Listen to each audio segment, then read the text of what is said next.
Party జిల్లాల అధ్యక్షులు నేతలతో కేంద్ర మంత్రి తెలంగాణ బీజేపీ అధ్యక్షుడు కిషన్ రెడ్డి భేటీ అయ్యారు. హైదరాబాద్ స్థానిక సంస్థల ఎమ్మెల్సీ ఎన్నికపై చర్చించారు. 2 ఎమ్మెల్సీల గెలుపు విజయోత్సవ సభలపై సమాలోచనలు చేశారు ఆయన. ఈ నెల 13న హైదరాబాద్లో విజయోత్సవ సభ నిర్వహించాలని భావిస్తున్నారు. త్వరలో వేదికను కూడా ఖరారు చేయనున్నారు. హైదరాబాద్ ఎమ్మెల్సీ ఎన్నికల్లో బీజేపీ ఎంఐఎం మధ్య పోటీ ఉంది. ఎంఐఎంకు వ్యతిరేకంగా మిగిలిన పార్టీల కార్పొరేటర్లను బీజేపీకి ఓటు వేసేలా చేయాలి అనే దానిపై ఈ సమావేశంలో చర్చ జరిగింది. పార్టీ వ్యవస్థాపక దినోత్సవ వేడుకలలో భాగంగా ఈ నెల 8, 9, 10వ తేదీన గావుచెలో బస్తీచెలో కార్యక్రమాలను నిర్వహించనున్నది బీజేపీ. దీనిపై ఎక్స్క్లూజివ్ ఫీల్డ్ రిపోర్ట్ అందించనున్నారు నాగేంద్ర.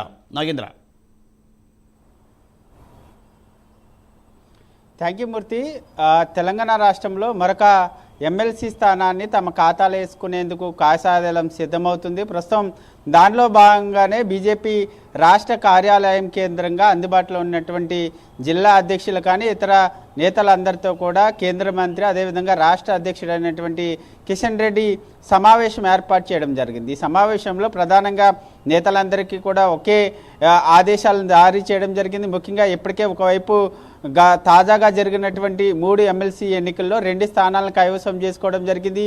మరొక హైదరాబాద్ స్థానిక సంస్థల ఎమ్మెల్సీ ఎట్టి పరిస్థితుల్లో కూడా కైవసం చేసుకోవడమే లక్ష్యంగా ప్రతి ఒక్కరు కూడా పని చేయాలి. దానికి అనుగుణంగానే ప్రతి ఒక్కరు కూడా వ్యూహరచన చేయాలంటూ కూడా ఈ సందర్భంగా సమావేశంలో నేతలకి దిశానిర్దేశం చేయడం జరిగింది. ముఖ్యంగా ఈ హైదరాబాద్ స్థానిక సంస్థల ఎమ్మెల్సీ ఎన్నికలని దృష్టిలో పెట్టుకొని హైదరాబాద్ కేంద్రంగా ఈ నెల 13వ తేదీన భారీ బహిరంగ సభ, ముఖ్యంగా గత ఎమ్మెల్సీ ఎన్నికల్లో 2 స్థానాల్లో విజయం సాధించినటువంటి దానికి సంబంధించి విజయోత్సవ సభ పేరుతో భారీ బహిరంగ సభను నిర్వహించాలనేటటువంటి ఆలోచనలో రాష్ట్ర నాయకత్వం ఉంది. ఈ నెల 13వ తేదీన భారీ బహిరంగ సభను ఏర్పాటు చేసి ఆ 2 ఎమ్మెల్సీలను ఘనంగా సన్మానించుకోవడంతో పాటు అదేవిధంగా మరొకవైపు హైదరాబాద్కు సంబంధించినటువంటి ఎమ్మెల్సీ స్థానం పైన ప్రధానంగా కాషాయదళం కన్నేసిందనే చెప్పాలి.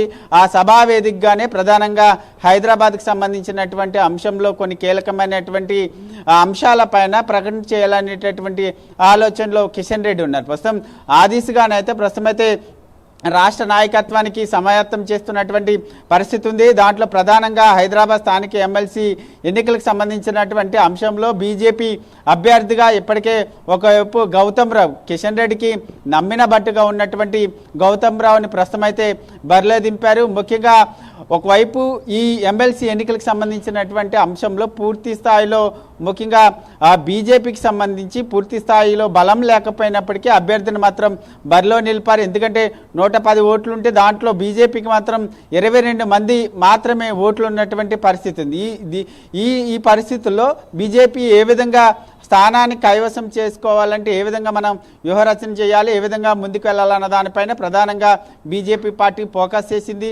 దాంట్లో ప్రధానంగా ఎందుకంటే ఒకవైపు హైదరాబాద్కి సంబంధించినటువంటి ఎన్నికలకి ఒకవైపు బీఆర్ఎస్తో పాటు కాంగ్రెస్ పార్టీ 2 పార్టీలు దూరంగా ఉన్నటువంటి నేపథ్యంలో ప్రస్తుతం ఈ ఎన్నిక ఎంఐఎం వర్సెస్ అదేవిధంగా బీజేపీ మధ్య ఉంటుంది. కాబట్టి ఈ ఓటర్లందరినీ కూడా ఆత్మసాక్షిగా పరిశీలించుకొని ముఖ్యంగా ఎంఐఎంకి వ్యతిరేకంగా బీజేపీకి ఓటు వేసేలా ప్రతి ఒక్కరు కూడా వ్యూహరచన చేసి ముందుకు వెళ్ళాలనేటటువంటి అంశాన్ని ఆదేశాలు జారీ చేయడం జరిగింది. దీంతో పాటు మరొకవైపు వ్యవస్థాపక దినోత్సవ వేడుకల్లో భాగంగా 8, 9, 11 తేదీల్లో నిర్వహించేటటువంటి కార్యక్రమాలకు సంబంధించినటువంటి అంశంలో కూడా ప్రత్యేక కార్యాచరణ తీసుకొని ముందుకు వెళ్ళాలంటూ కూడా ఇప్పటికే కిషన్ రెడ్డి అయితే నేతలకి ఆదేశాలు జారీ చేసినటువంటి పరిస్థితి అయితే కనిపిస్తుందని చెప్పాలి మూర్తి.